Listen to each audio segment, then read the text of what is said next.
bidon.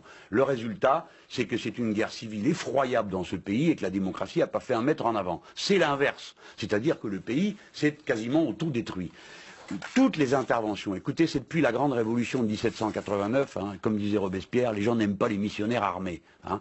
Eh bien, tous ces gens sont des missionnaires armés. Et chaque fois qu'on fait ça, qu'on intervient militairement, le résultat est un désastre. Alors, au Nord-Mali, par exemple, il faut intervenir ou... Bah, vous voyez, le Nord-Mali, pourquoi y a-t-il un problème? Parce que nous avons fait la guerre en Libye dans des conditions telles que les armes se sont répandues de tous côtés. Eh bien, je vous redis qu'au Mali, il n'y a pas de solution militaire. Je vous le redis très tranquillement. Par conséquent, au Mali, ce qu'il faut faire, c'est la concertation nationale et des élections. C'est ça qu'il faut faire au Mali. Ce n'est pas des coups d'État et des interventions militaires. Si vous faites une intervention militaire, si vous aidez les uns contre les autres, le résultat, c'est il ne faut pas aider à éradiquer AQMI au Nord-Mali, selon vous. Parce que non, il faut faire des élections. Mais attendez, là, le Nord-Mali... Non, mais reprenez votre phrase d'une manière qui corresponde à un fait concret. Aider à quoi? Éradiquer AQMI. AQMI au Nord-Mali. Voilà, c'est ça. Alors, éradiquer AQMI, comment allons-nous faire? Nous allons envoyer des hélicoptères de combat, des troupes au sol. La France voudrait aider l'Union africaine à le faire. Voilà. Voilà. Est-ce qu'il faut aider l'Union africaine à le faire? Oui, il faut aider l'Union africaine. Voilà. Mais nous n'avons pas, nous, à aller intervenir au sud de l'Algérie avec nos troupes. Et alors, comment on aide l'Union africaine? Pardon? Comment on aide la CEDEAO? Comment on aide l'Union africaine? La CEDEAO, c'est une brillante institution qui respire la démocratie, la franchise et le respect des droits de l'homme, mérite d'être aidée en effet.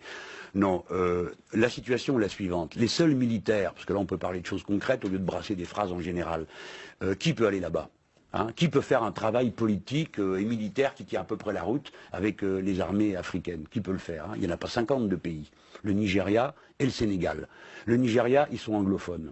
Bon, envoyer des troupes anglophones dans une zone francophone, il y a que vous pour trouver une idée pareille. Deuxième élément, qui pourrait y aller? Le Sénégal. Le Sénégal ne peut pas y aller. Pourquoi? Parce qu'il y a des troupes. C'est la seule armée réellement professionnelle et aguerrie. Que peut-elle faire? Que peut faire? Il ne peut pas parce qu'il y a les soldats de l'ONU au Sénégal sur la question de la Casamance, alors que les Sénégalais sont nos frères et ne mériteraient pas tout ça. Mais bref, c'est eux qui ont demandé à être aidés pour résoudre le problème de la Casamance. Comme quoi, vous voyez qu'en Afrique, on est aussi capable d'avoir des positions ouvertes. Donc voilà, qui voulez-vous envoyer? Qui va-t-on envoyer là-bas? Hein? Allons. Il faut être sérieux un peu. Si c'est pour organiser une mêlée au nord du Mali, qui contamine toute la région, qui distribue des armes de tous les côtés, et qu'à la fin, nous Français, on se retrouve englués jusqu'aux essieux dans quelque chose qui, par définition, sera ingérable, ce serait une erreur totale. En Afrique, il faut faire de la politique.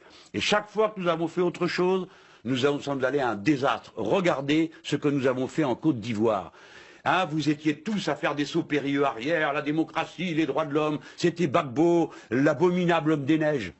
D'accord, il est là-bas maintenant, au tribunal international. Des centaines de gens sont en prison, qui ne sont ni jugés, qui ne donnent lieu à aucune espèce de travail judiciaire. Le fils de Gbagbo, qui a pour unique motif d'inculpation qu'il est le fils de Gbagbo. Cet homme n'a jamais eu aucune espèce d'activité politique, a été détenu pendant des mois et des mois dans une fosse. Et personne ne l'a défendu parce qu'il s'appelait Gbagbo. Qu'avons-nous fait en Côte d'Ivoire? Qu'est-ce que nous avons rétabli? Qu'est-ce que nous avons fait de si beau que ça vaille la peine qu'on s'en vante aujourd'hui? Rien. Eh bien maintenant, ça suffit. La politique à l'égard de l'Afrique, ça peut être que d'aider sans cesse à ce que l'on se parle, à ce qu'il y ait de la démocratie et à ce qu'on vote. Les Maliens, je vous le rappelle, ont été parmi les plus brillants après le grand discours de François Mitterrand à la Baule, quand partout on a commencé à établir la démocratie et le multipartidarisme. Eh bien, les Maliens ont été parmi les plus formidables, les plus exceptionnels. Donc il ne faut pas douter des Maliens. Ils ont une aptitude à la démocratie et à la bonne compréhension. Alors si demain, un gouvernement malien, avec ses propres armes, sa propre armée, sa propre légitimité fondée sur le vote des citoyens, prenez la décision d'aller faire la guerre à des troupes qui seraient arrivées d'un autre pays armées par d'autres pays, ce serait une autre situation. Mais là, il s'agit, alors qu'on a un pouvoir brinque-ballant, d'aller implanter tout d'un coup nos armées en aidant je ne sais quel condottiere du coin, mercenaires de toutes sortes que l'on rassemblerait, rameuterait, pour aller faire quoi?